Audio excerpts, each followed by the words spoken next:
dulur gending desa. Piye kabare? Sehat walafiat to? Muga-muga kabeh diparingi kesehatan lan iso menjalani kehidupan secara bahagia.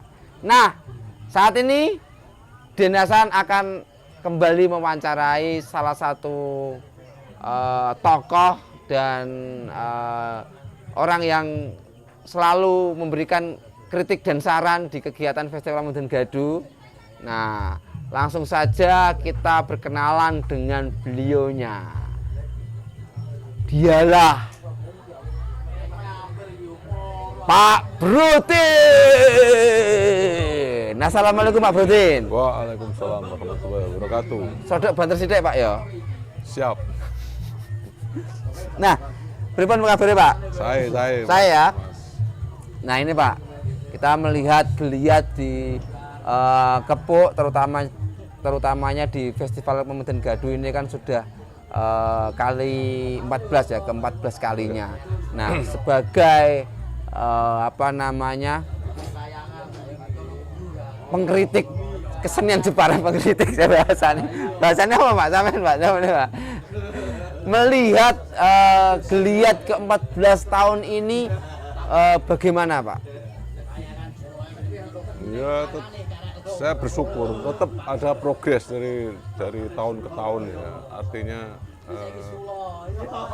Festival Medan Gaduh tetap konsisten menjadi sebuah agenda kebudayaan di Jepara dan selalu mendapat dukungan masif dari pelaku kesenian, pengamat kebudayaan, para sesepuh, anak-anak muda, dan semakin tahun semakin solid sebenarnya. Jadi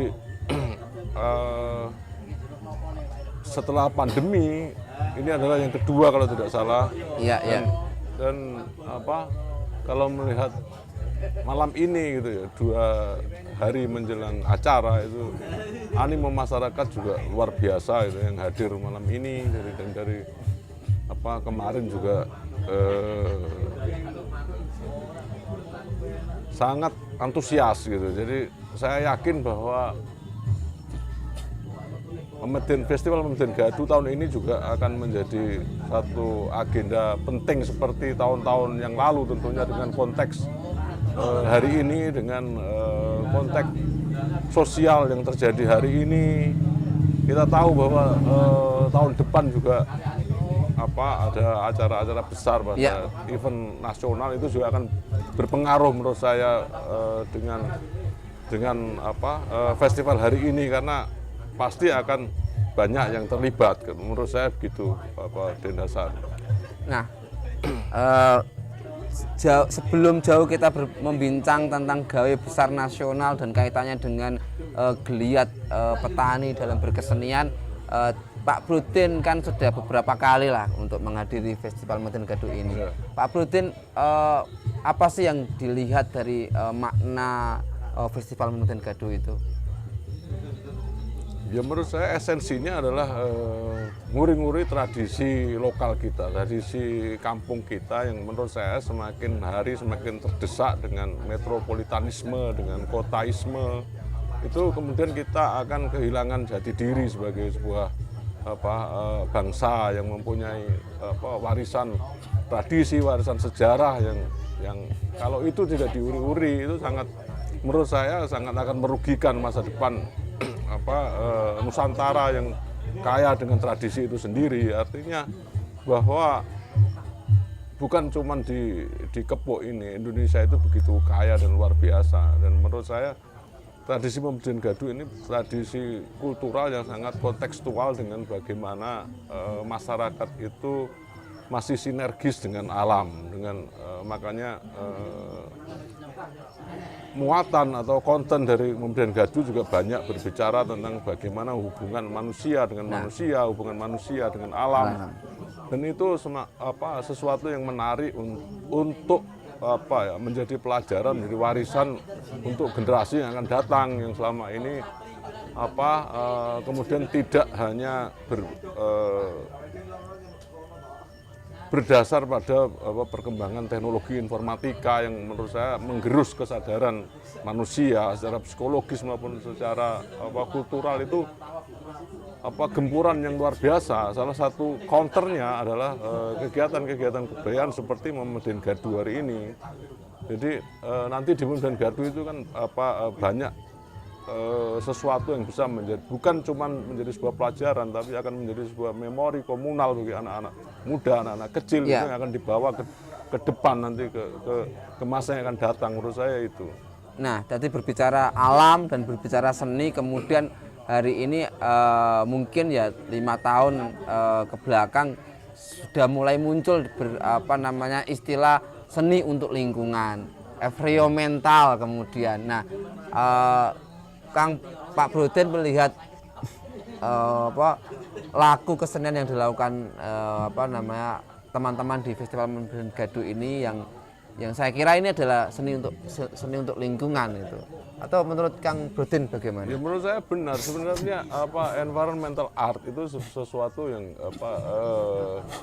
dilihat cara pandang Barat untuk melihat kegentingan situasi lingkungan hari ini. Dan sebenarnya environmental art itu sudah dipraktekkan oleh leluhur kita. Justru bahkan permasalahannya hari ini Medan Gaduh adalah dalam rangka kemudian kembali kepada bagaimana wisdom lampau yang sangat environmental friendly itu dipraktekkan atau dimanifestasikan dalam sebuah kegiatan kebudayaan maupun kesenian hari ini seperti apa. Dan itu adalah tantangan para pelaku kesenian hari ini, bagaimana dia mentransformasi sebuah wisdom lampau itu dengan mungkin media-media kekinian.